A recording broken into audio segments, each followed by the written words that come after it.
Assalamualaikum warahmatullahi wabarakatuh. Innal hamdalillah nahmaduhu wa nasta'inuhu wa nastaghfiruh. Wa na'udzu billahi min shururi anfusina wa min sayyiati a'malina. May yahdihillahu fala mudhillalah wa man yudlil fala hadiyalah.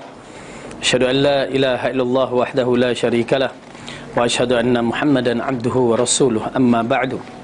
Fa inna khairal kalami kalamullah wa khairal huda huda Muhammadin sallallahu alaihi wasallam. وشر الأمور محدثاتها وكل محدثة بدعة وكل بدعة ضلالة وكل ضلالة في النار.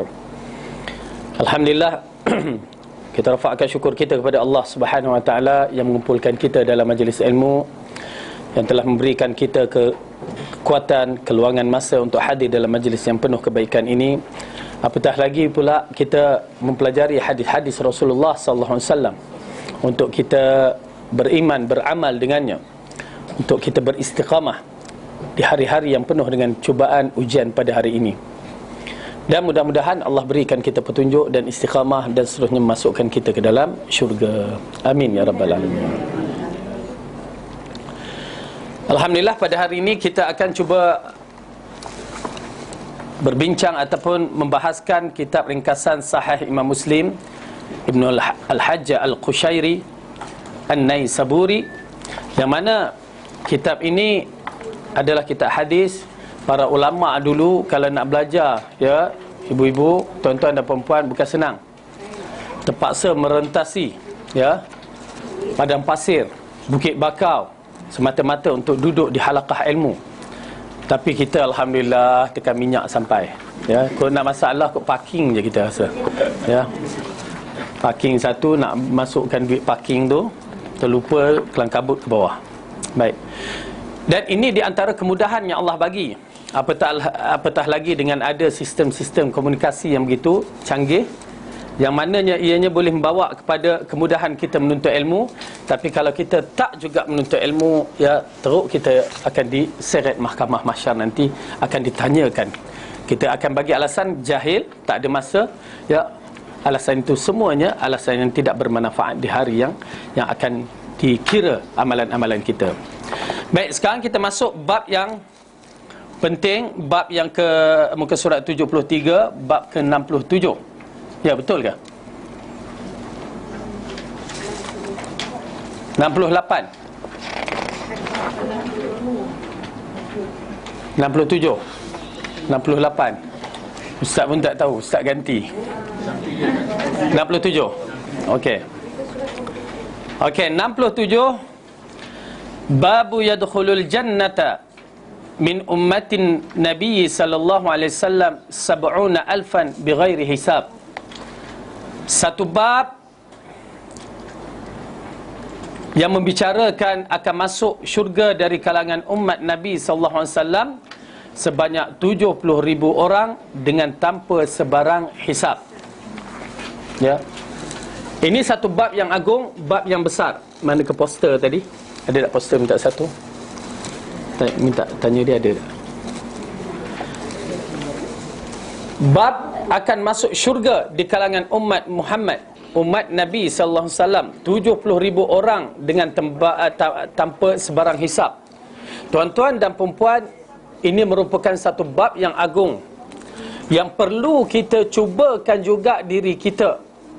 Jangan biarkan bab ini hanya sebagai tajuk di minda kita, kita hafal, lepas tu kita buat tak tahu, sedangkan kita mengharapkan masuk syurga dengan mudah.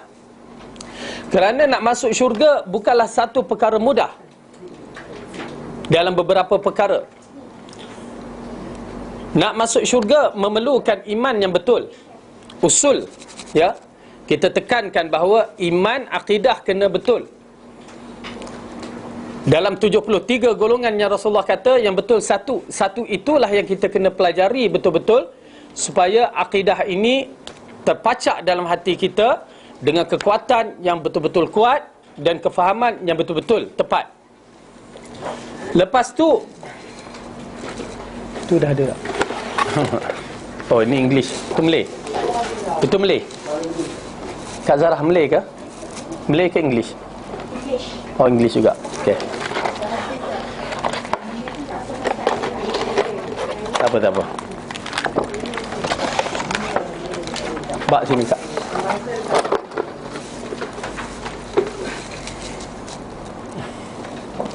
Okey. Inilah gambaran perjalanan yang kita akan pergi. Hidup di dunia berapa kerat sangat. Ya. Berapa kita nak umur kita? Laqad kana lakum fi Rasulillahi uswatun hasanah. Pada Rasulullah adalah contoh yang terbaik semua bentuk, termasuk umur dia. Umur Rasulullah 63 tahun. Ya. Jadi umur kita wallahu alam berapa hanya Allah yang mengetahui. Kemudian kita akan masuk ke dalam kubur ataupun mati. Lepas tu berlaku tiupan sangkakala. Lepas tu kita dibangunkan. Lepas tu kita dikumpulkan. Lepas tu ada syafaat. Lepas tu diserahkan kitab. Lepas tu dihisap. Lepas tu ditimbang. Lepas tu di sini orang kafir dah berpecah. Kita orang Islam, munafik dan orang yang beriman. Sama ada masuk telaga Haud. Lepas tu ujian ke atas orang mukmin. Lepas tu lalu titian sirat. Neraka menunggu di bawah. Dan lepas tu ada lagi yang menghalang kita Al-Qantara. Lepas tu baru kita masuk syurga. Perjalanan yang begitu jauh. Perjalanan yang belum tentu kita selamat. Semua para sahabat takut dalam bab ini. Kerana apa? Perjalanan ini menakutkan. Dengan amalan yang kita ini bukan sahabat Nabi dan tabi'in yang telah mendapat kepujian daripada Rasulullah. Dengan ilmu kita yang tak ada sangat, ya, kita nak berhadapan dengan suasana yang menakutkan. Subhanallah. Tuan-tuan dan perempuan boleh fikir sendiri, ya, hanya rahmat Allah yang kita harapkan sekarang. Kalau nak banding dengan ilmu, memang saya kata tak ada kita. Ya. Okey. Tetapi bila kita akan bicarakan tentang hadis yang agung ini, saya katakan jangan biarkan diri kita kosong. Dapat maklumat, cuba beramal. Kerana ini adalah peluang yang terhad. Dan kita masih lagi bernafas untuk menyambut seruan ini. Apa dia? Bab akan masuk syurga dari kalangan umat Nabi 70,000 orang dengan tanpa sebarang hisap. Just 70,000 orang. Sikit je. Daripada berjuta-juta 70,000 je peruntukan orang nak masuk syurga tanpa hisap. Jangan putus asa. Mungkin ruang kita ada. Saya tak tahu. Kita di antara kita tak tahu siapa yang dapat. Ustaz Fadil belum tentu. Tuan-tuan belum tentu. Ibu-ibu belum tentu. Dan mungkin tuan-tuan, puan-puan dan saya sendiri. Amin. Cepat amin. Jangan biarkan lambat. Ya. Kerana apa? Bila masuk dalam bab hisab ini adalah satu bab yang menyakitkan. Tiba-tiba segelintir 70,000 melepasi, meloncat. Subhanallah, satu peluang yang sukar didapati. Tetapi dia boleh dapat dengan ciri-ciri yang Allah terangkan melalui lisan Rasulullah SAW. Oleh kerana itu, kita berlumba dalam bab ini. Kita berusaha. Dan kita akan tengok ciri-ciri tersebut. Ya, kalau dapat, kalau kita ada, alhamdulillah, kekalkan. Jangan sampai satu hari nanti kita terjebak dalam hal-hal yang menghalangkan balik. Kalau dah terbuat, istighfar, rujuk pada Allah. Ya Allah, masukkanlah balik aku dalam grup ni. Ya, mudah-mudahan ya rahmat Allah tu luas. Tetapi 70,000 sukar, ya. Tapi bagi saya kita akan cuba, ya, kerana kita nakkan. Okey, baik. Kita mulakan dalam bab ini. An Husain bin Abdul Rahman qala kuntu 'inda Sa'id ibn Jubair faqala ayyukum ra'al kawkab alladhi inqadda al-barihah. Waktu belajar dengan ustaz tu baca bahasa Arab tak? Kena baca. Ya. Qultu ana summa qultu ama inni lam akun fi salatin walakinni ludightu. Qala famadha sana'ta? Qultu astarqaitu atau astarqaitu. Qala fama hamalaka ala dhalik? Qultu hadithun haddathana an Sya'bi. Faqala wa ma haddathakum an Sya'bi? Qultu haddathana an Buraidah ibn Husayb al-Aslami annahu qala la ruqyata illa min 'ainin aw humatin. Faqala qad ahsana man taha ila ma sami'a, walakin haddathana Ibnu Abbas anin Nabi sallallahu alaihi wasallam qala uridat alayya al-umamu fara'aitu an-nabiyya sallallahu alaihi wasallam fara'aitu an-nabiyya wa ma'ahu ruhaitu wan nabiyya wa ma'ahu ar-rajulu war-rajulani wan nabiyyu laysa ma'ahu ahadun idh rufi'a li sawadun 'azimun fazanantu annahum ummati faqila li hadha Musa alaihi salam wa qaumuhu walakin zuru ila al-ufuq fanazartu fa idza sawadun 'azim faqila li unzur ila al-ufuq akhar fa idza sawadun 'azim faqila li hadhihi ummatuka wa ma'ahum 70,000 yadkhuluna al-jannata bighairi hisabin wala 'adzabin thumma nahadha fadakhala manzilahi fakhadha an-nasu fi ulaika alladhi yadkhuluna al-jannata bighairi hisab wala 'adzabin faqala ba'duhum fala'allahum alladhina sahibu Rasulullah sallallahu alaihi wasallam wa qala ba'duhum fala'allahum alladhi wulidu fil Islam wa lam yushriku billah wa dhakaru asya' fakharaja alaihim Rasulullah sallallahu alaihi wasallam faqala ma alladhi takhuduna fi fa akhbaruhu faqala humul ladhina la yarqun wa la yastarqun wa la yatatayyarun wa ala rabbihim yatawakkalun. Faqama Uqashah ibnu Mihsan faqala ud'u Allah an yaj'alani minhum faqala anta minhum thumma qama rajulun akhar faqala ud'u Allah an yaj'alani minhum faqala sabaqaka biha Uqashah. Okay. An Imran bin Husain anna Rasulullah sallallahu alaihi wasallam faqala yadkhulul jannata min ummati 70,000 bighairi hisab qalu man hum ya Rasulullah qala humul ladzi la yastarqun wa la yatatayyarun wa la yaqtawun wa ala rabbihim yatawakkalun. Baik.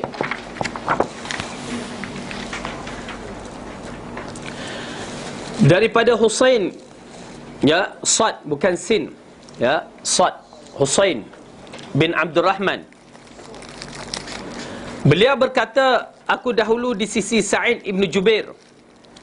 Lalu beliau berkata, siapa di kalangan kamu melihat bintang yang gugur semalam? Ya, bintang gugur, adakah bintang gugur? Type bintang tu kan? Ataupun al-kawakib, diletakkan kawakib di sini. Okey. Kerana apa? Dalam bab-bab yang berkaitan di atas langit sana adalah satu perkara yang besar, ada unsur-unsur menjelang kiamat. Kita kena tahu, ya, macam bentuk gerhana kita ambil kira. Dan yang menarik dalam bab ini, apabila akan keluar satu taib bintang, ya, macam komet Halley satu ketika dahulu pernah keluar yang menjadi apa, gempar di bumi ini, akan muncul satu lagi taib bintang yang menyebabkan dunia menjadi asap, ya, dunia berasap, ya. Selama ni berasap juga jerebu kan, tapi bukan datang daripada taib bintang tu, datang dari negeri sebelah, ya. Orang kita juga yang buat, dikatakan beli tanah banyak-banyak, lepas tu dia pun nak buat kelapa sawit, dia berbakar. Kesan kepada kita. Okey. Tetapi kali ini kemunculan taib bintang ini dalam bentuk yang menakutkan. Kemunculannya yang menyebabkan debu, dukhan, asap di seluruh dunia, tak ada terlepas walaupun satu tempat, seluruh dunia. Yang kita ni hanya di Malaysia, di Asia Tenggara, tetapi ini di seluruh dunia. Dan bagi orang kafir yang menghidu asap tersebut, dia rasa kepalanya macam nak pecah, dia sakit sangat-sangat. Tetapi bagi orang mukmin, dia hanya kena macam sesema aja, ya. Itu tanda kiamat, ad-dukhan yang dikatakan. Okey. Tapi dalam bab ini dia mengatakan siapa yang melihat bintang yang gugur semalam, ya, kerana ada unsur-unsur orang-orang yang zaman dahulu dia mempercayai tentang bintang, berkaitan dengan bintang, yang sampai kita pun duk percaya tentang bintang. Tak percaya tengoklah bila Taurus, bintang Capricorn, Aquarius, kan, semuanya pada peringkat awal dulu. Dah mengaji kat sini tak dah kan, ke masih lagi kan? Semua ada unsur syirik. Dan pada zaman Arab jahiliyah dahulu, termasuk macam kita lihat kepada zaman-zaman Nabi-Nabi Allah yang terdahulu, mereka banyak bergantung kepada bintang-bintang sebagai tanda. Kalau bergantung kepada bintang, tanda yang betul tak menjadi masalah. Misalnya tanda arah utara, selatan, kiblat, arah-arah yang begitu, tak apa. Tetapi kalau dia mengambil bintang sebagai satu benda yang dikatakan berbentuk i'tiqad, kepercayaan yang boleh membawa tuah, boleh bawa sial, muncul bintang tu tuah, muncul bintang ni sial, ya, bintang mencari bintang ke, kan? Jadi bentuk bintang yang dipercaya bangsa Arab zaman Rasulullah dulu, seolah-olah bintang itu membawa hujan. Adanya bintang tu hujan akan berlaku. Maksudnya disebabkan bintang tu hujan akan berlaku. Di sana syirik. Itu yang dilarang. Okey. Jadi dalam bab ini hanya dia berkata ada satu peristiwa yang berlaku agaknya. Aku berkata kemudian, yakni aku berkata aku melihat. Kemudian aku berkata sesungguhnya aku tidaklah berada di dalam solat, tetapi aku telah disengat. Ya, disengat. Lalu beliau berkata, maka apa yang engkau lakukan? Kamu disengat tu, apa yang kamu lakukan? Aku berkata aku telah meminta jampi. Okey, jampi, meminta dijampi. Okey. Beliau berkata, apa yang membawa engkau kepada itu? Okey, kalimah ini digunakan dalam bahasa Melayu dijampi. Ataupun kalau kita tengok dalam bahasa Arab, istarqu, ruqyah. Ya, itu ialah datang dari perkataan ruqyah. Ya, istarqa itu, aku meminta dijampikan. Ya, okey. Baik, kita tengok ya. Aku telah meminta dijampikan. Beliau berkata, apakah yang membawa kepada itu? Aku berkata, satu hadis yang diceritakan kepada kami oleh Asy-Sya'bi, ya, seorang tabi'in. Lalu beliau berkata, dan apakah yang diceritakan kepada kamu oleh Asy-Sya'bi? Aku pun berkata, dia menceritakan kepada kami Buraidah ibn Husayb al-Aslami, bahawa dia berkata, tiada jampi melainkan dari kena ain dan demam. Ya, ini di antara qaul yang mengatakan tiada jampi melainkan dari kena ain dan demam. Apa dia ain? Ya, sihir mata tu yang dikatakan sihir mata, bukan ka'ain. Ya, ka'ain, makcik ain, bukan. Ya, ain ni sihir mata. Mata kita ni Allah bagikan satu kelebihan, bukan satu banyak kelebihan. Ya, bila Allah tarik mata dah rabun. Itu yang pakai spek mata kan, dah kurang. Tetapi sebenarnya pada mata ni mampu, kadang-kadang setengah orang dia mempunyai kekuatan mata, yang mana pandangan mata tu macam ada power orang kata. Ya. Dan ianya kadang-kadang bukan dibuat-buat. Tu pasal kadang-kadang kita melihat pandangan mata seseorang itu, ya, boleh ada kesan yang dikatakan sihir ain. Ya. Kalau yang tak belajar, kalau orang tu ada bukan melalui belajar, tapi kadang-kadang boleh juga belajar. Tetapi keumuman kebanyakannya tidak belajar kekuatan tu. Macam mana wallahu alam. Tapi pernah orang membahaskan, kalau kita tengah duduk-duduk tu kan, kita toleh tengok orang tengah tengok kita kan. Kadang-kadang berlaku kan, toleh dia tengok kita. Kenapa dia tengok kita? Sebenarnya kekuatan ain mata dia tu menyebabkan kita toleh nak tengok kan. Tak kuat mata dia, tapi tak ada efek lah. Itu datang lagu siapa tu? Dari kerana mata kan, yang mempunyai kuasa kan. Itu lain punya sebab kan. Okey, tapi nak menceritakan kekuatan tu menarik. Dan sampai tahap kadang-kadang baby tu terutama baby yang kecil tu kan, bila tengok ya, tiba-tiba baby tu menangis, bagi susu tak nak, buailah tak nak, buat macam Kok Piramli kata ketuk-ketuk pintu Ahmad Al-Bab, tak nak kan, dah buat berbagai cara, tak mau. Baik-baik tu ain. Dah kita cek betul perut dia kembung ke tidak, dah bagi susu apa semua, tapi menangis juga. Baik-baik. Bagi kita, bagi saya yang saya saksikan dalam bentuk-bentuk begitu, ya, ada unsur ain di situ, sihir mata. Maka kena bertindak cepat. Jangan kita pergi susah-susah nak tunggu bomoh lah apa kan, kena pula bomoh mengarut ni. Kita berubat sendiri. Ibu-ibu, tuan-tuan dan perempuan boleh jadi bomok.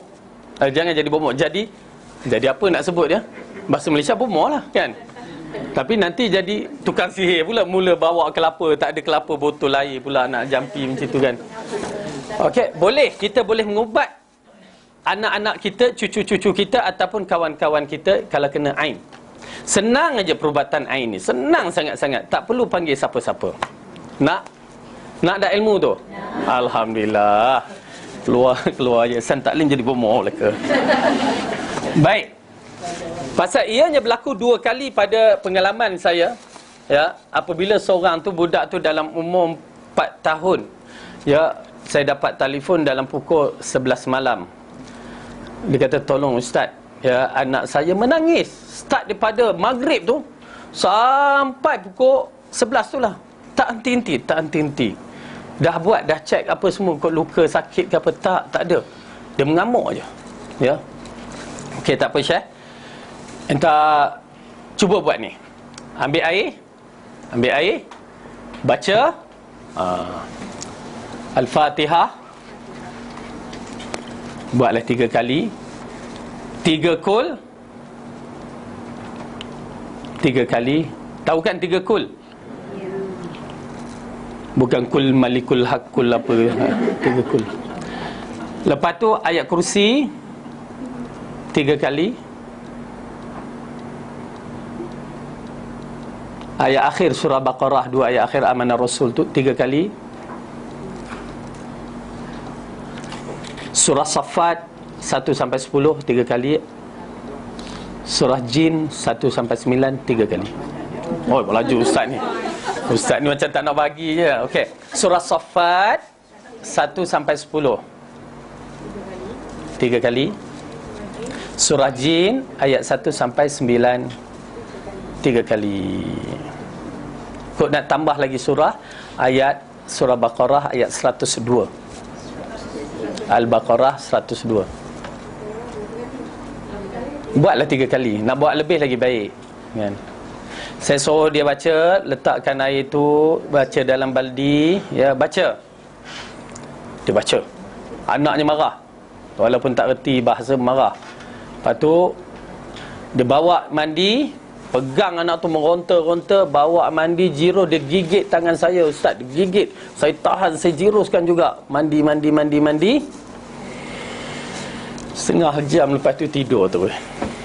Okey, tu dia ain. Kita nampak ain. Mungkin orang tersalah pandang dalam bab tu. Ya. Banyak mana air tu? Kalau mandi kenalah 1 baldi. Jangan pula baca dekat kolah pula. Kan? 1 kolah lah ustaz, senang duduk dalam tu. Ambillah 1 baldi kan, senang. Ataupun air yang berapa liter, 5 liter, 10 liter.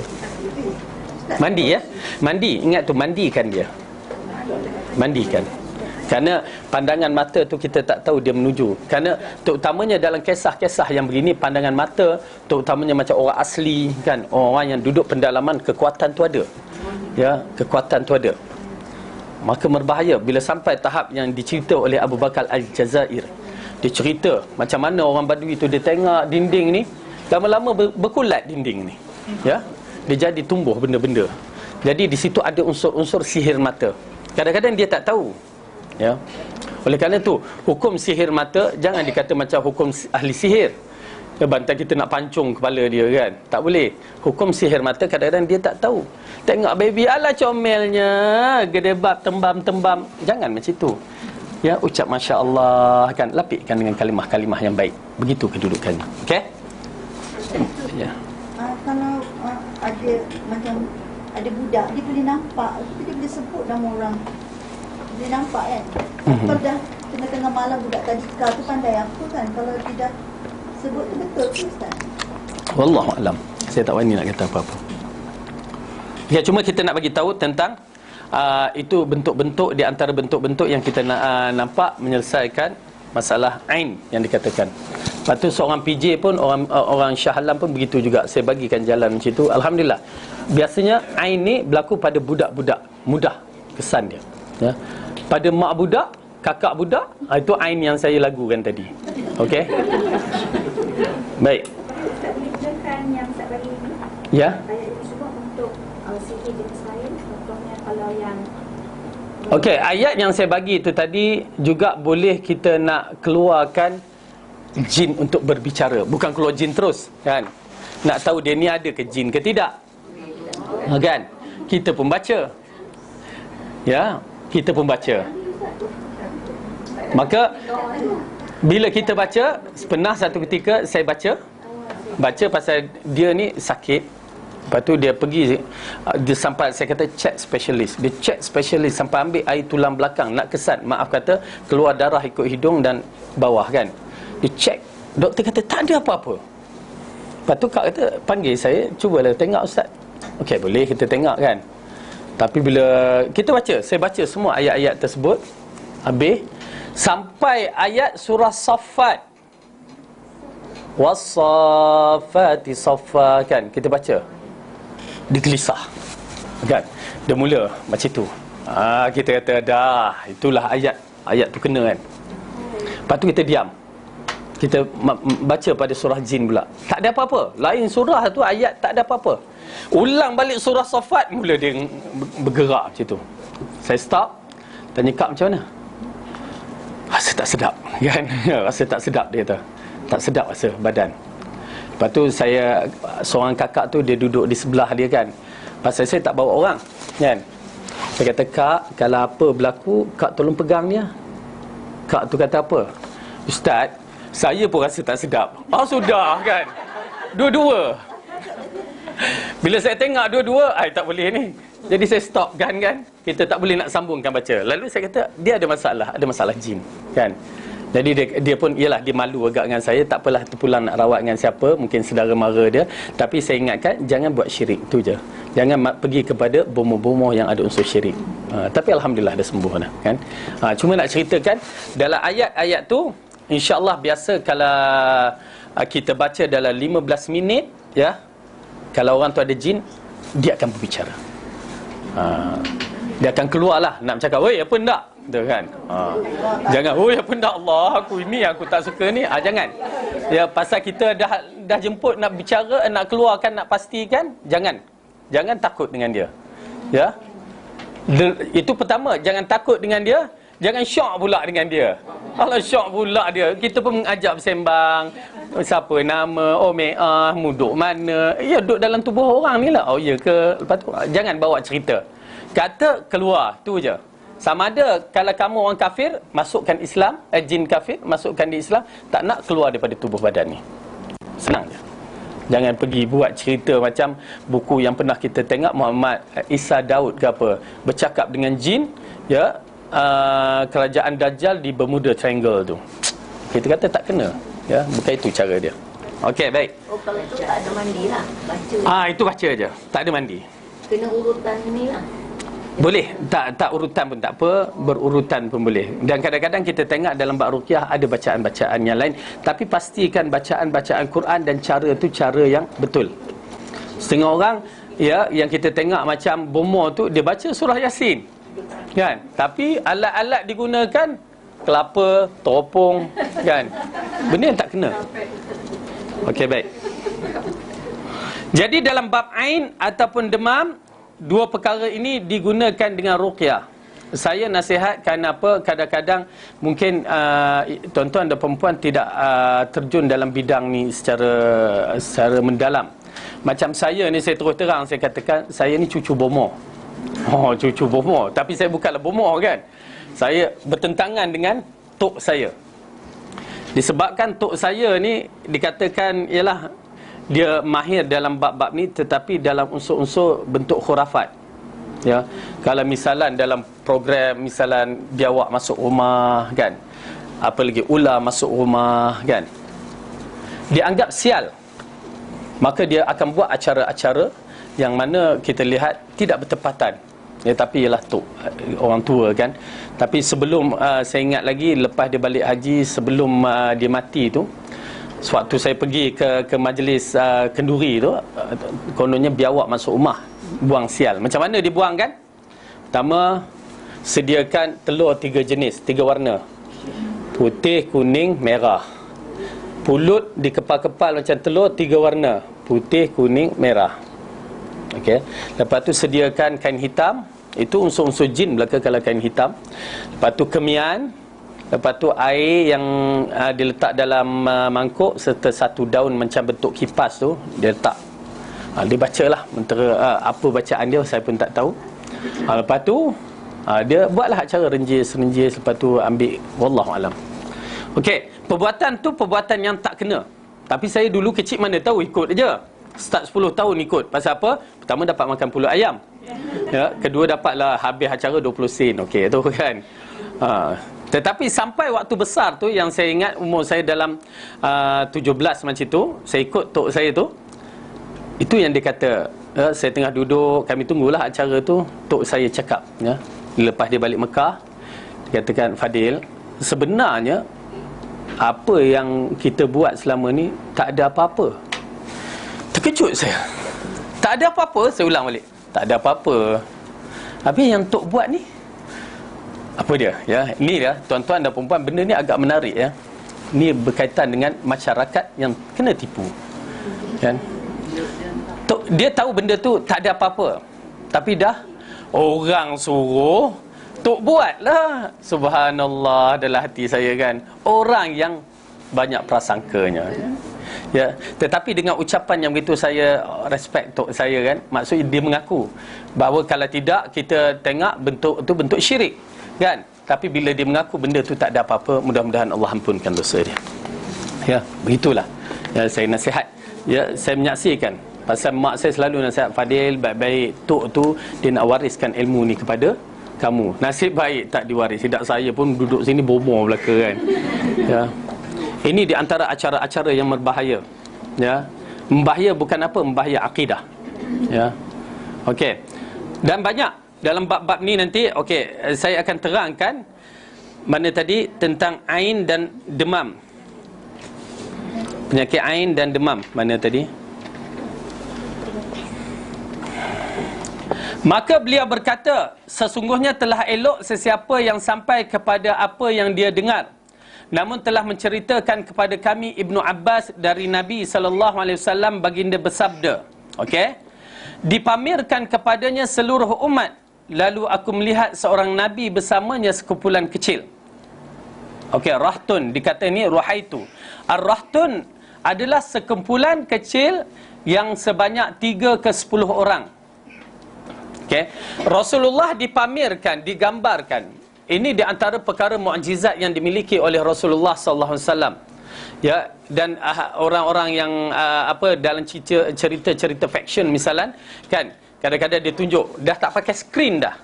Kalau skrin TV itu, tapi ni duduk tengah-tengah dia tunjukkan, digambarkan. Begitulah kedudukan zaman Rasulullah yang Allah bagi mukjizat kepada Rasulullah yang menyaksikan. Misalan contoh, bila kafir Quraisy bertanya berapa pintu Masjidil Aqsa, Allah tunjukkan depan. Orang lain tak nampak, dia nampak. Dan begitu juga dalam bab ini dinampakkan, dipamerkan kepadanya seluruh umat. Berarti bermula daripada Adam sampai Rasulullah. Lalu aku melihat seorang Nabi bersamanya sekumpulan kecil. Yang dimasukkan rahtun ini 3 ke 10. Siapakah kumpulan kecil itu? Ialah pengikut-pengikut para Nabi. Para Nabi dan Rasul ni bila diutuskan, bukan bilangannya kecil, ya. Bilangan seorang Rasul, kalau kita tengok Laut Mati itu, berapa luas dia? Luas Laut Mati. Paling kurang seorang Rasul tu, kalau kita melihat pada Nabi Yunus, berapa? 100,000 pengikut. Tapi yang ikut berapa orang? Sikit je, antara 3 dengan 9. Dalam surah Yasin, ya, kita baca, ada baca surah Yasin? Kau dah tinggal dah, jangan tinggal mentang-mentang dah tukar surah Kahfi hari Jumaat kan. Bacalah kan, tak menjadi masalah kan, dia Quran kan. Cuma kita tak tetapkan. Dalam surah Al-Kahfi 3 Rasul, seorang pengikut. Surah Yasin 3 Rasul, seorang pengikut. Subhanallah. Okey, kita tengok ya.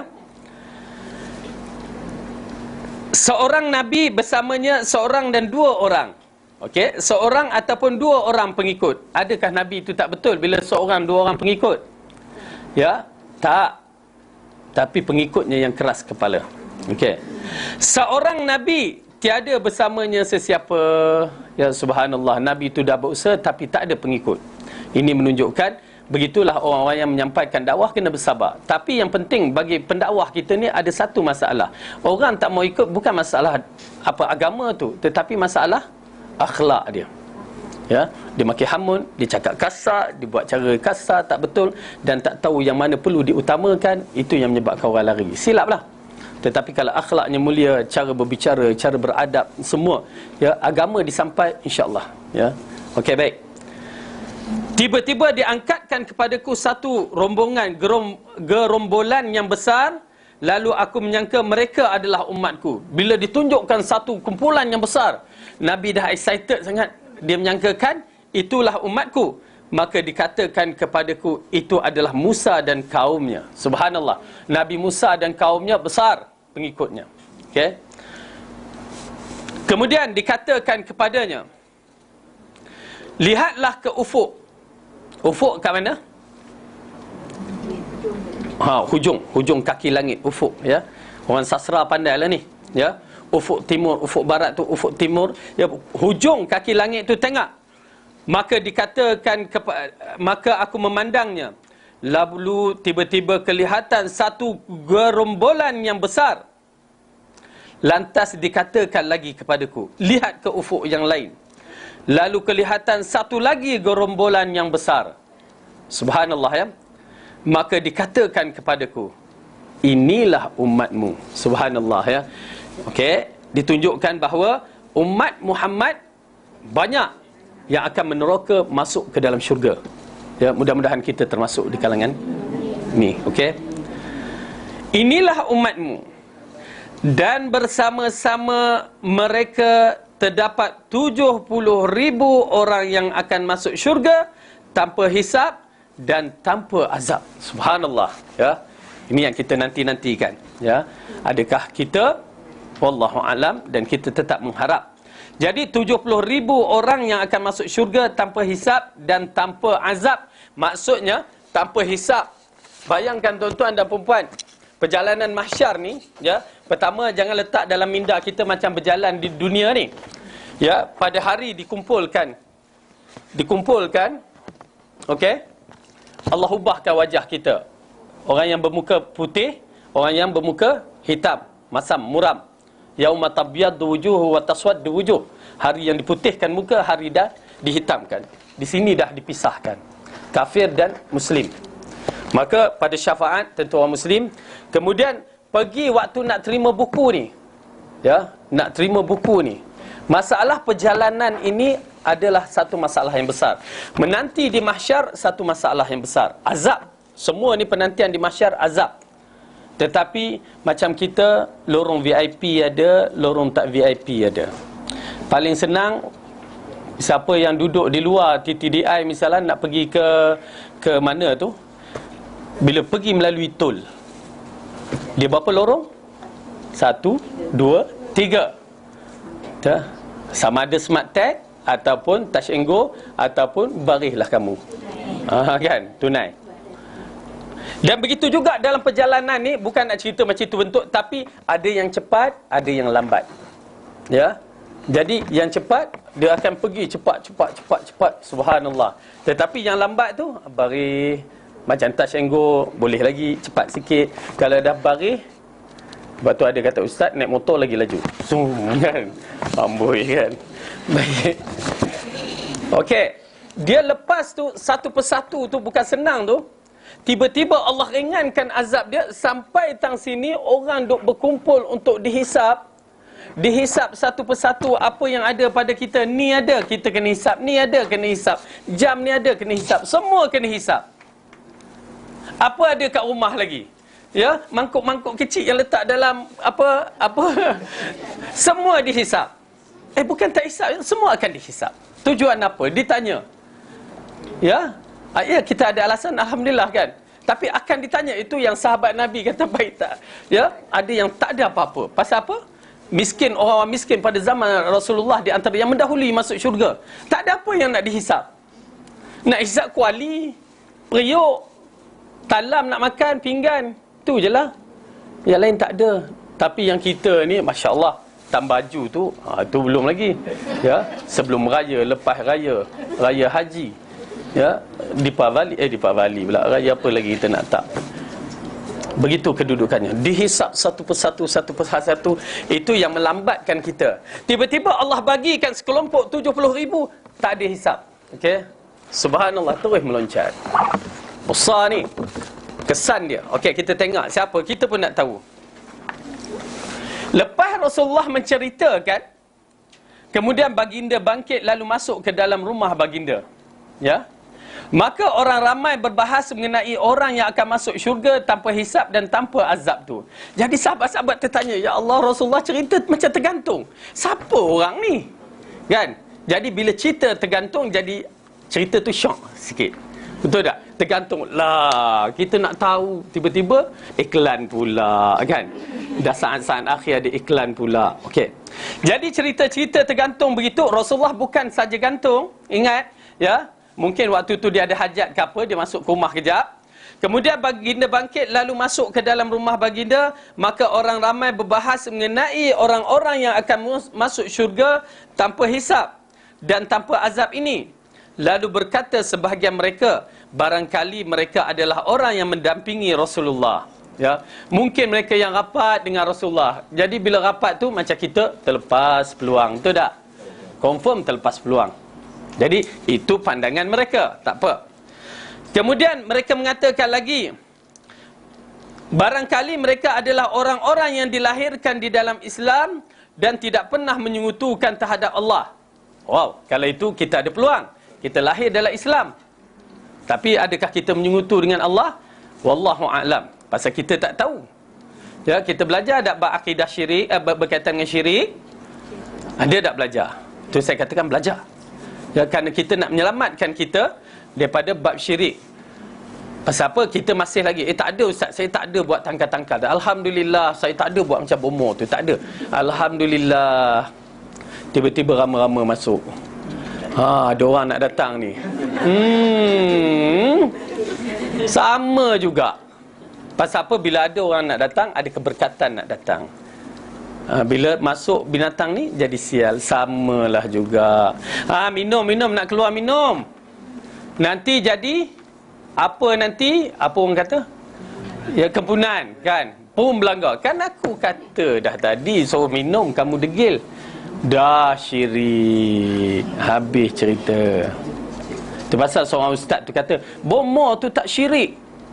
Bomoh yang Raja lawak pula. Pasal saya anggap dia raja lawak tak. Raja bomoh tu dia buat tak syirik. Penceramah yang hebat, yang masyhur tu kata dia tak syirik. Sebabkan apa? Tak ada mentera dia baca. Tuan-tuan dan perempuan, syirik bukan berlaku pada lafaz mentera tu saja. 3 perkara. I'tiqad yang dibuat itu usul, ya. Ada i'tiqad terus jatuh syirik. Apa yang dibuat perbuatan syirik, maka syirik. Lepas tu baru perkataan, mentera tu syirik. Perbuatan tu yang percaya, yang Rasulullah kata tatayur tu, ambil burung lepas ke timur, ke kanan, ke kiri. Ke kiri tanda sial, maka kita tak boleh keluar. Syirik lah tu. Tak perlu mentera-mentera. Salah faham berlaku. Okey? Baik. Mana tadi? Dan tidak pernah menyekutukan terhadap Allah.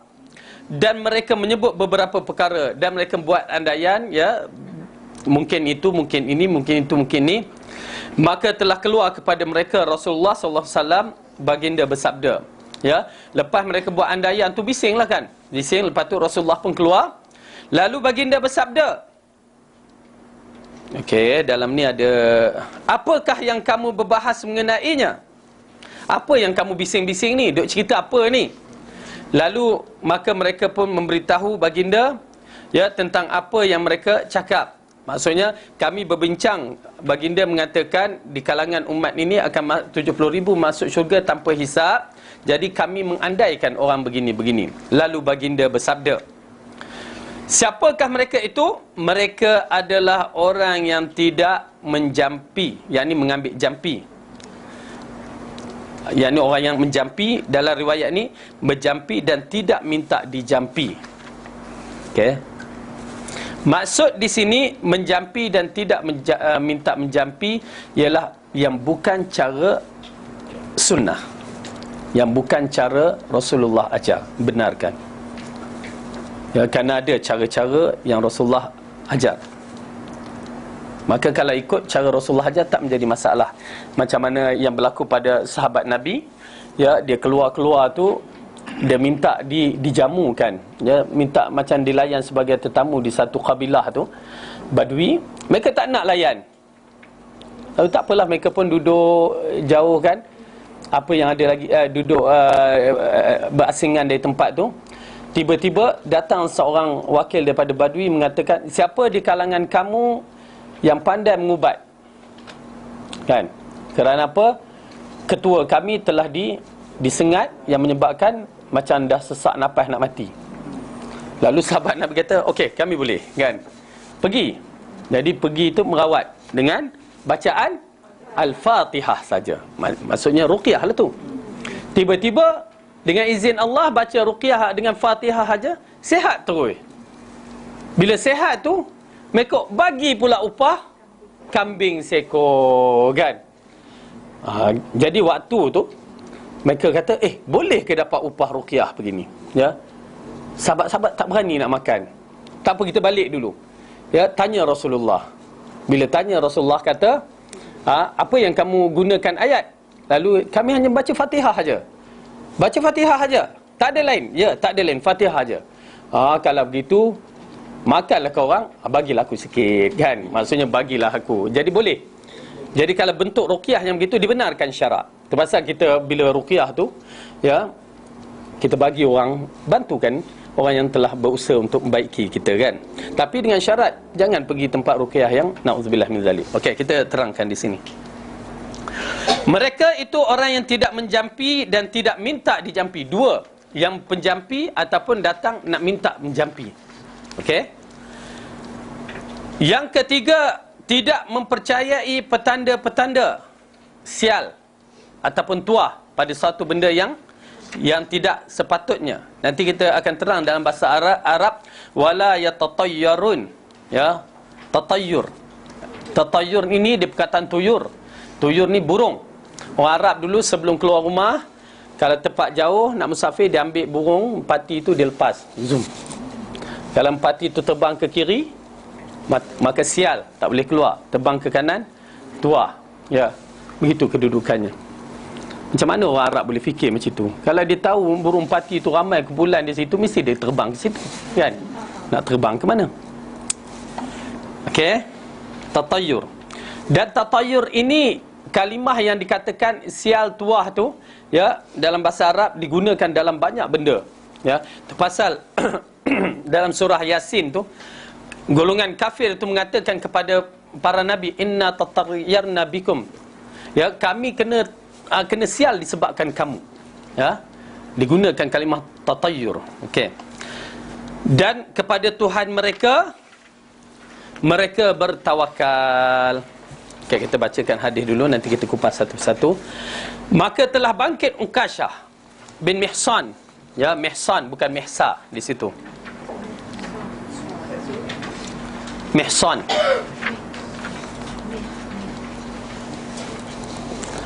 Maka telah bangkit Ukashah ibnu Mihsan, seorang lelaki ini, sahabat Nabi, lalu berkata, ya Rasulullah, doakan aku, doa kepada Allah agar dia menjadikanku dari kalangan mereka. Nampak ya, para sahabat bila dengar tu menarik, ya Rasulullah, doakan aku, ya, supaya aku menjadi di kalangan mereka. Lalu baginda bersabda, engkau adalah di kalangan mereka.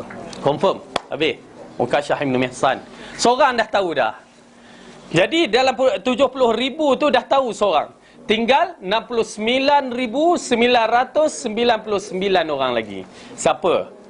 Daripada nama inilah Ukashah tu, saya letak nama anak saya Ukashah, ya, dengan mengharapkan dia termasuk juga. Amin. Kan? Kemudian bangkit seorang lelaki lain, lalu dia berkata, ya Rasulullah, doakan kepada Allah agar dia menjadikan aku di kalangan mereka. Maka baginda bersabda, telah mendahului dikau dengan Ukashah. Ukashah dah dulu minta, kamu tak ada dapat, belum tahu lagi. Okey. Jadi lihat ya bagaimana pentingnya kita mempelajari hadis ini, mengetahui bagaimana orang-orang tertentu yang dah dikonfirmkan oleh Rasulullah tetap mereka tu ahli macam ni, dalam kisah ni dia masuk syurga, ahli syurga, tapi specialnya tanpa hisap. Ada lagi yang Rasulullah sebut nama, Abu Bakar, Umar, Osman, Khadijah, siapa isteri dia, anak-anak, cucu dia, yang mana tu ahli syurga, yang disebut nama. Tiba-tiba kita dengar dalam satu kisah tu, ya, kalau panggil dalam telaga Zam-Zam tu nama si fulan, kan, kalau menyaut ahli syurga. Telaga di Yaman panggil, kalau menyaut ahli neraka. Macam mana tu? Bukan daripada kalam Nabi Rasulullah SAW, daripada cerita ustaz tu. Ustaz tu pula nanti tanya, mungkin ustaz tu, lepas tu ustaz 3, kan, dah 2, 3, 4 sampai cerita yang tidak ada nas. Macam mana kita nak percaya? Tapi masalahnya ustaz yang popular yang bercerita. Habis rosak akidah. Ya, disebabkan telaga Zam-Zam tu asalnya untuk kelebihan dia, air tu bukan panggil nama Mat, oh Mat, dia nyaut. Orang tu dah mati, takkan nyaut. Ya. Subhanallah, jahat dalam cerita-cerita umat Islam ni. Okey, hadis ini diriwayatkan oleh Ahmad, Al-Bukhari dan Muslim. Okey, pada 164 ni saya akan kupas tanda-tanda tu. Dari Imran Ibn Husain bahawa Rasulullah telah bersabda, akan masuk syurga dari kalangan umatku 70,000 orang yang orang dengan tanpa hisap. Mereka bertanya, siapakah mereka wahai Rasulullah? Baginda bersabda, mereka adalah orang yang tidak minta dijampi. Yakni kita tidak pergi kepada tempat-tempat bomoh-bomoh yang tidak menggunakan cara yang betul. Di antara cara bomoh yang tidak menggunakan yang betul, pertama, kita dengar ucapan dia ataupun mentera dia. Okay? Kalau mentera tu clear tak jelas, maka berarti dia tu bomoh tak jelas. Satu, ingat. Yang kedua, penggunaan alat-alat itu diambil kira. Kerana kalau dia guna, misalan bomoh tu guna kemian, asap keluar, ya. Kerana asap adalah kegemaran syaitan. Dan kain hitam, ya, kain hitam, ya, untuk acara ni. Tapi jangan kata lepas tu kain hitam, aku pakai jubah hitam, tudung hitam, awak mula. Okey. Ha? Okey, diam. Apa tadi? Kain hitam. Okey. Lepas tu kadang-kadang kain kuning. Penggunaan tu, ya, sirih, limau, keris. Apa lagi saya nak bagi? Lada hitam, garam, jarum, telur. Okey. Tapi ramai orang terjebak dengan lada hitam dan garam. Ustaz tu kata tak apa. Masalah ustaz tu kata yang saya jadi masalahnya. Ya, lada hitam tu, unsur hitam tu.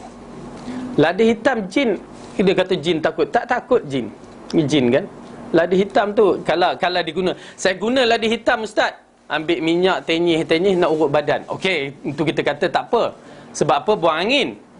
Ini dia tabur, ambil garam pula, tabur. Tengok dalam peristiwa Villa Nabila. Kan? Anak tu dikatakan pergi ke Villa Nabila, hilang. Bila saya baca surat khabar tu, tengok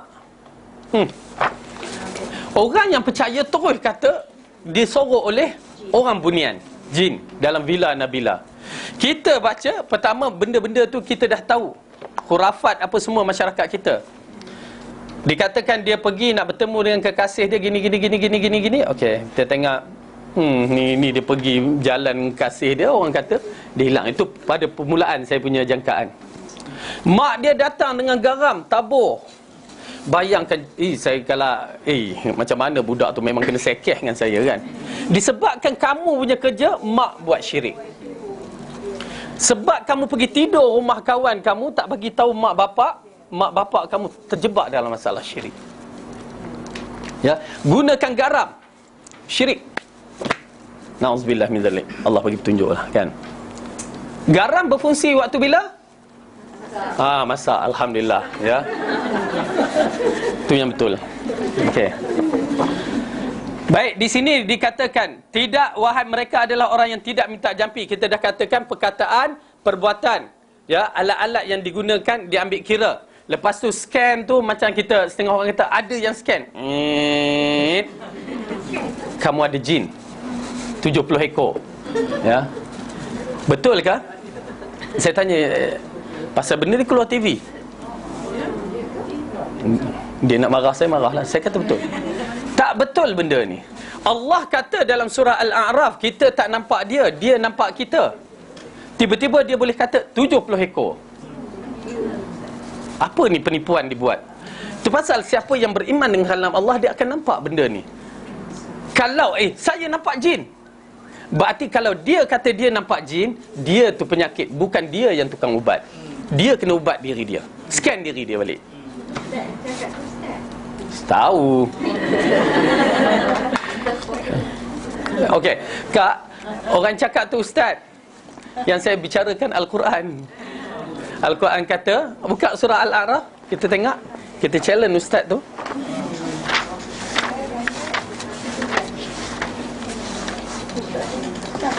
Kalau tidak lakukan, Itu yang saya kata, tobatlah. tak boleh tahu kan?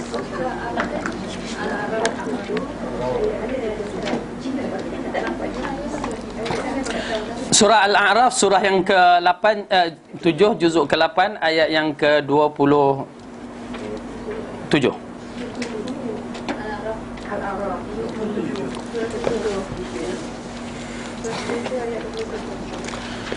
A'udzu billahi minasy syaithanir rajim. Ya bani 27. Ya bani Adam la yaftinannakumus syaitanu kama akhraja abawaykum minal jannah minal jannati yanzi'u anhuma libasahuma liyuriyahuma sawatihima innahum yarakum huwa wa qabiluhu min haitsu la tarawnahum inna ja'alna asyayatina awliya'a lilladzina la yu'minun. Wahai anak-anak Adam, janganlah sekali-kali kamu dapat ditipu oleh syaitan sebagaimana ia telah mengeluarkan kedua ibu bapamu dari syurga. Ia menanggalkan dari keduanya pakaiannya untuk memperlihatkan kepada keduanya auratnya. Sesungguhnya, ni dia tempat dia. Sesungguhnya ia dan pengikutnya melihat kamu dari suatu tempat yang kamu tidak bisa melihat mereka. Sesungguhnya kami telah menjadikan syaitan-syaitan itu pemimpin bagi orang yang tidak beriman. Jelas, kita tak mampu melihat dia. Tiba-tiba dia kata dapat lihat. Tuan nak percaya kata Allah ke percaya dia? Kalau dia nampak lihat, dia tu sakit, dia kena ubat, bukan dia pergi mengubat. Okey, dalam bab begitu, bomoh yang kata nampak jin, maka dia bermasalah. Ataupun bomoh menggunakan jin, ramai yang orang kata apa salahnya jin Islam? Silap kita. Kita ingat jin Islam tu masya-Allah terus Islamnya soleh. Dalam kaedah kita sendiri, orang Islam, jin Islam lebih kurang. Jin Islam, orang Islam ada yang fasik, ada yang munafik, ada yang soleh. Jin pun fasik, munafik dan soleh. Itu kedudukan dia. Jin yang munafik dan fasik saja yang bersama dengan bomoh. Adapun jin soleh, kalau kita tengok dalam surah jin, mereka sibuk dengan urusan macam kita lah, orang beriman sibuk menuntut ilmu, belajar, mengajar, apa semua tu. Tetapi orang yang fasik ni, dia buat acara-acara yang lain. Salah. Dan kita kena faham elok-elok, jin-jin yang bersama dengan manusia walaupun atas nama Islam, maka jin tu ada kategori jin fasik, dan munafik. Okey. Satu lagi di antara bomoh, jangan tertipu dengan masalah bomoh boleh tangkap, tangkap masuk dalam botol. Mana nak tutup? Tak boleh tutup, kan dia lepas. Penipuan. Kalau dia buat, saya katakan bercanggah dengan hadis Rasulullah dan bercanggah dengan perbuatan yang dimiliki oleh Rasulullah, dan dia telah mengambil sifat Nabi Allah Sulaiman. Kan Nabi Allah Sulaiman mengatakan, jangan kamu bagi kelebihan kerajaanku kepada orang yang lain selepas aku. Rasulullah tengah sembahyang tu, dia tangkap jin. Okey, Yang cuba iblis, yang cuba meletakkan, dikatakan riwayat Ifrit, yang cuba meletakkan api ke muka Rasulullah. Dia cekiknya iblis tu sampai terjulur lidah dia, sampai rasa sejuk. Ibu-ibu cik julur lidah sampai mana je, tuan-tuan dan perempuan, julur lidah. Itu yang panjang lidah dia, yang menjadikan pokok lidah jin tu. Orang kata pokok lidah jin ni panjang kan. Kes tu lah kan, panjang. Lepas tu dia lepas. Jadi sahabat bertanya, ya Rasulullah, kami tak pernah tengok kamu buat macam, kenapa pada hari ini kamu buat begitu? Sesungguhnya Ifrit ataupun iblis telah datang kepadaku, cuba nak cucukkan apinya kepada mukaku. Lalu aku pegang dia. Kalaulah aku tidak ingat doa Nabi Allah Sulaiman, nampak tak? Saudaraku Nabi Sulaiman, nescaya aku tangkap jin iblis ni, aku ikatkan salah satu tiang Masjid Nabawi, tiang masjid ni, dan budak-budak bermain dengannya. Nampak tak? Ya? Tahu Allahu alam kan. Tapi nak menceritakan bahawa kalau Rasulullah mengatakan, kalau tak ingat doa Nabi Sulaiman, tiba-tiba seorang hamba ni dikeluarkan jin di kaki, dah masuk dah. Dah masuk, lepas tu dia letak kan. Lepas tu nak buang kat mana tak tahu. Ya, buang ke laut. Lepas tu orang jumpa, gosok-gosok, keluar jin kan. Jadi cerita kartun. Daripada hadis ni orang nampak, orang sekali yang nampak lah. Dia diberikan kelebihan begitu kedudukannya. Okey? Hanya Rasulullah yang diberikan kelebihan dalam melihat jin dalam bentuk yang begitu. Okey. Jadi kita saksikan ya, bila dia lepaskan, menunjukkan bahawa dia sendiri meraihkan doa Nabi Allah Sulaiman. Tiba-tiba datang Pak Mat tu, ya, boleh tangkap masuk siap dalam botol. Ya. Na'udzubillah min zalik. Kita kena tipu sebenarnya. Yang syok lagi, syok pula dah.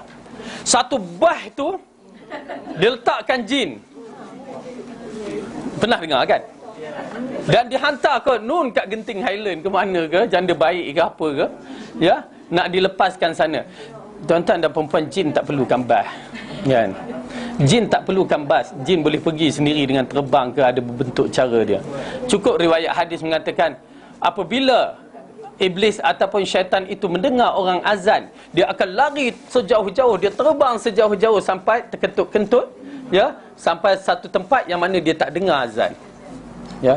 Tak payah tunggu naik bas, masya-Allah. Kita pun percaya jin dah naik bas kan. Bye bye. Kena tipu dengan orang. Saya kata sebiji kena tipu dengan bomoh. Dahlah kita kena tipu dengan bomoh, kita dah terjebak dalam masalah syirik. Kita terjebak dalam masalah tak boleh dah dapat syafaat. Siapa yang pernah buat tanda satu kan? Istighfar dulu, astagfirullah, ya Allah kan. Cemas. Belum lagi yang tiga ni. Okey. Ke dah habis? Belum lagi kan? Pukul apa habis? Oh, dah habis dah? Sampai apa? Oh ya. Oh, ustaz pun nak gantung-gantung macam Rasulullah juga ke? Okey. Yang kedua, jadi kita tidak minta dijampi, ya, kita tidak minta dijampi. Jadi saya nasihat kepada tuan-tuan dan perempuan, lepas ni kalau apa-apa elakkan. Itu pasal dalam perubatan tradisional dengan perubatan moden ni, perubatan moden jarang berlaku syirik. Kecuali kalau orang tu i'tikad sangat, ubat tu lah orang sebut, tak, ubat tu juga, ya, yang beri manfaat pada dia. Tak, kita kata, dia kata begitu, itu syirik. Doktor tu lah, doktor pakar tu lah segala-galanya, tu kita katakan syirik. Tapi jarang berlaku. Hatta kadang-kadang kita tengok ubat pun bukan semuanya berkesan, betul tak? Saya bawa cerita pada dua orang yang berlaku. Waktu saya aksiden tu, saya duduk, datang seorang abang ni, dia kata, ustaz, saya ni dulu darah tinggi kan. Darah tinggi, saya makanlah ubat tu tiap-tiap minggu saya buat cek. Satu hari hujan lebat, petir kuat, tum kan. Saya tengah nak ambil uduk. Tu pasal waktu hujan jangan dibuka paip tu kan, dia kena shot tu. Ambil uduk, tiba-tiba pum kata, kilat kena pokok sebelah rumah saya, tumbang pokok, tapi pada air tu bergegar, terus terjatuh saya. Terjatuh. Saya pun rasa kan electric shock tu, terkejut. Rasa pitam kejap. Lepas tu rasa badan lain. Badan tu rasa lain. Pasal tak apalah, ambil uduk, balik apa semua, ya, solat. Minggu check up dengan doktor tu, saya pun pergi, doktor check. Doktor tanya, darah punya tekanan darah. Doktor tanya, awak makan apa? Kenapa doktor? Dah normal balik. Dia pun fikir-fikir, tak ada makan apa doktor. Ya ke? Ni dah normal. Dia ceritalah, mungkin disebabkan kena kejutan elektrik tu. Subhanallah, sampai hari ni dia kata saya biasa, sihat. Kesan tak tunggu ubat. Itu tak apa lagi, seorang pakcik pula. Ya, pakcik ni waktu kami buat program di PWTC untuk sekolah tu, dia datang. Dia minum kopi tu. Kopi program tu dia minum. Tak ada gula, yang lain makan, tapi kopi tu dia minum macam tu je. Minum. Balik. Ya, balik tu. Minggu tu dia buat check up. Darah turun. Doktor kata darah pakcik dah normal balik ni. Ya ke? Ya. Doktor silap kot. Tak, betul. Tak apa. Dia keluar, dia pergi klinik lain pula. Pergi check. Klinik kedua, begitu juga. Normal pakcik, tak ada apa. Klinik ketiga pun begitu juga. Wah, seronok dia kan, normal. Ya. Lama ni makan ubat, kali ni dah normal. Lepas tu dia fikir, apa ya? Apa. Lepas tu baru dia teringat. Kopi dia minum hari tu kat tempat program kami, kopi. Tu dia pun nak tanya kopi apa tu kan. Kopi apa? Saya pun tak tahu waktu kita buat program, bukan orang lain yang tak tahulah. Dia tanya kopi apa ustaz? Ya. Saya mungkin kopi mak janda ke apa kan. Wallahu alam. Tapi saya tak tahu kopi apa. Tapi dia kata insya-Allah dengan izin Allah kopi ada kesan pada dia. Nampak tak? Ubat pun dah bercanggah dengan adat waktu tu. Tapi kita katakan, tetapi kalau perubatan tradisional, subhanallah, banyak dia akan zap masuk syirik. Silap sikit masuk syirik. Ya, kecuali kalau orang tu berhati-hati dalam bentuk herba apa semua tu okey. Ya, tapi kalau masuk dalam menggunakan perubatan bomoh, biasanya takkan selamat. Sukar untuk selamat. Okey, kemudian selesai ya masalah jampi. Ada apa nak tanya masalah jampi? Kemudian tidak percaya dengan petanda-petanda. Maksud tidak percaya pada petanda-petanda, itu yang kita katakan tatayur. Ya, masuk rama-rama apa tanda, jangan. Lepas tu kita takutkan sial, kita lekatkan pada kereta tu, kadang-kadang kita nampak ada kasut tergantung, anak patung tergantung, itu sial. Ada yang mengatakan nombor begini, nombor sial, kan? Tak boleh. Ya, jangan. Tak boleh. Ya, nombor ni tuah pula, yang saya katakan macam kedai-kedai mamak 786. Ya, 786 tu ialah bismillah bagi mereka. Ya, kononnya tuah, tak boleh. Ya, dosa. Dia jatuh benda tu teruk sangat. Pertama diubahnya bismillah kalam Allah tu menjadi 786. Lepas tu dah ubah di i'tiqad pula, benda tu bawa tuah. Nauzubillah. Syirik atau kufur. Ya. Okey, faham? Kemudian tidak menyeterika, tidak mengayen. Oh, tak boleh ayen ke? Bukan. Berubat cara menggunakan ayen. Panas besi tu merah-merah tu kan, dia pergi cucuk kat orang tu. Tak boleh. Ya, ini adalah salah satu perubatan di zaman dahulu. Misalnya dia yang paling baik kalau macam kurap kan, ambil tu, pum kata. Oh, memang mati kurap tu kan. Kurap, panau apa semua mati. Kan? Tapi sakitlah. Tak boleh. Rasulullah melarang. Walaupun ada bentuk perubatan tapi dilarang. Cuma berselisih pendapat ulama, makruh ke haram ke, tu je. Cuma bila kita tengok walaupun makruh, dah peluang untuk masuk syurga tu, jangan kita buatlah. Ya, kalau setengah pendapat begitu. Okey. Dan di sana saya pernah tengok macam orang Afrika. Ya, orang Afrika dia ambil besi panas tu, dia nak tanda kabilah ni. Besi panas tu dia letak pada anak dia. Zup. Itu pun dilarang, haram. Tak boleh. Apatah lagi muka. Muka adalah satu tempat yang kita tak boleh bermain sesuka hati. Nak tampar anak ke apa, tak boleh di muka. Hatta binatang Rasulullah larang. Marah sangat, pak kita tampar. Amboi, tak boleh. Ya, apa lagi dalam boxing tu dia tumbuk muka, haram. Ya, tak boleh. Tapi kalau nak cantik muka, cabut-cabut bulu kening ni, boleh.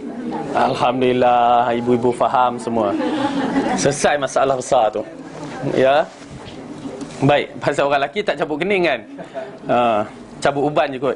Tak boleh juga cabut uban. Okey. Sekarang dia punya laser tu. Laser. Laser kita nampak insya-Allah tak ada masalah. Ya, bentuk laser. Tapi dia bentuk yang tidak seperti dia sakit ke bila kena? Tak kan? Tak pernah kena. Tak pernah buat. Pasal dia yang menjadi celaan ulama membahaskan pasal ada unsur sakit sangat-sangat tu. Ya, sakit sangat-sangat. Sebab nak cantikkan muka dah tak boleh lah Ustaz. Oh, nak cantikkan muka. Takut dia nak buang jerawat je kot. Jeragat, buang jeragat. Buang jerawat kita nampak mungkin boleh kot. Wallahu alam. Ya. Dia konsep mengubah ciptaan Allah ada beberapa konsep. Misalan, okey, manusia dijadikan cantik, sempurna, insya-Allah dari sudut kemanusiaannya. Okey, misalan kening kita dah ada ni, kita nak cantikkan lagi, pergi cabut, nak haluskan. Itu mengubah ciptaan Allah. Bila cabut tu Allah dah tercabut banyak pula. Ya, ambil celak dihitamkan balik. Bagus kan? Ataupun hidung dia dah memang jenis kita orang Jawa, memang hidung pelepah kelapa orang kata kan. Ya, jadi dia nak mancungkan naik-naik itu kan? Tak boleh. Ubah kejadian Allah. Okey. Ataupun gigi kita tu kita buat, tapi kalau seorang tu jongang, apa orang kata yang gunakan alat tu dia tarik, itu tak apa. Pasal asal manusia biasa, baik kejadian. Tiba-tiba terjongang sikit atau terkedalam sikit, dia nak tarik keluar, itu tak apa. Ulama mengatakan tak apa. Ya, dalam bab-bab yang begitu. Itu pasal dalam bab mengubah tu kita kena ambil kira. Itu belum lagi bab janggut misai, apa semua tu, okey? Semua dia ambil kira. Okey. Dan kepada Tuhan mereka bertawakal, ya. Masya-Allah, pada Tuhan kita banyak bertawakal, dan ini insya-Allah mudah-mudahan tak adalah masalah dalam bab diri kita. Jadi tuan-tuan dan puan-puan, 4 perkara diambil kira kalau kita nak masukkan diri kita dalam pakej tersebut, 70,000 yang masuk syurga tanpa hisap. Pertama, tidak menggunakan ruqyah secara tidak betul. Dan yang kedua, tidak percaya kepada khurafat-khurafat ataupun tatayur ni, benda-benda sial ataupun tuah. Dan yang ketiga, tidak mengubat dengan menggunakan besi panas. Dan keempat, wa ala rabbihim yatawakkalun, kepada Allah lah kita bertawakal. Jadi kalau kita ada sifat-sifat tersebut, alhamdulillah, ya. Siapa yang masih bertahan dengan sifat-sifat tersebut, tahniah. Tapi siapa yang dah terjebak, jangan berputus asa, kerana Allah itu sifatnya pemaaf, pengampun, pemurah. Mintalah pada dia, ya. Pasal dulu kita tak tahu, ya Allah, kami tak tahu, mengadu pada Allah. InsyaAllah mudah-mudahan Allah berikan kepada kita, ya. Dan insya-Allah ya, khas untuk umat Muhammad sallallahu alaihi wasallam. Ya. Okey, jadi ini di antara perkara yang penting untuk membawakan kita ke syurga. Kita akan cuba mempertahankan dan berusaha. Pasal kita mengharapkan bila kita jaga benda-benda ni, Allah akan memberikan kita ke syurga. Ya, memberikan kita ke syurga, yang mana itu di antara jalan shortcut, salah satu jalan shortcut yang boleh dapat masuk syurga terus direct, tak banyak nak dihisapkan. Tapi kita katakan di samping tu kita kena berhati-hati jugalah. Jangan alhamdulillah mudah-mudahan aku termasuk dalam golongan yang tak banyak hisap, letak barang lagi banyak kat rumah kita kan. Rupanya banyak pula hisap. Okey. Jangan apa tu nak buang. Tengoklah kalau barang tak sempurna tu bagilah kat orang, janganlah buang dulu kan. Ya Allah, banyaknya kereta aku nak buang. Jangan buang. Ya, bagi kat Ustaz Fadil. InsyaAllah Ustaz tahulah Ustaz Fadil buat macam mana. Okey. Wallahu alam. Okey, yang baik itu. Ada lagi.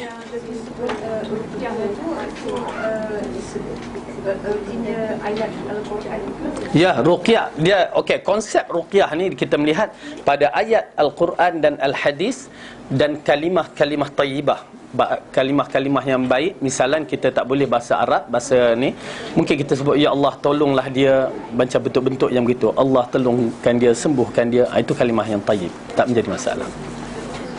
Okey. Esoklah. Okey, yang baik itu datang daripada Allah, salah dan silap dari kelemahan saya sendiri. Aqulu qawli hadza wa astaghfirullah li wa lakum. Wassalamualaikum warahmatullahi wabarakatuh. Kita tutup majlis dengan tasbih kafarah. Bismillah.